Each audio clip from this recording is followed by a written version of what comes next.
to the channel. We have this question on permutation, and it wants us to find how many ways this letter of this word elective can be arranged.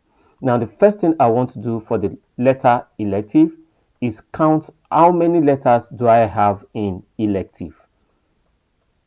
Now I have 1, 2, 3, 4, 5, 6, 7, and 8.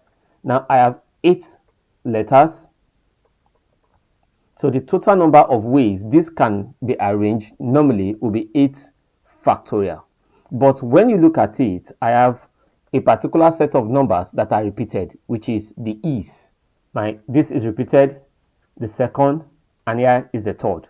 So number of repetition, I have 3 repetitions.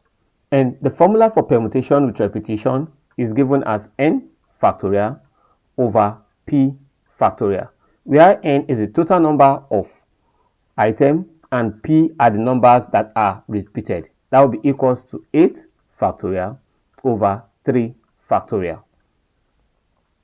Invariably, I'll have 8 times 7 times 6 times 5 times 4 times 3 factorial. Since I have 3 factorial under, yes, 3 factorial, 3 cancels 3 factorial, that's gone.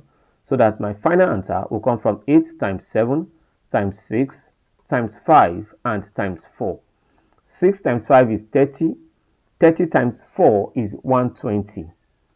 8 times 7 is 56, so I should have 56 times 120. That's 56 times 120. So the number of ways I can arrange this will be 6,720. With this, I hope you understood how I went about with this permutation. I'll be glad to share your comments with us in the comment section. Thank you.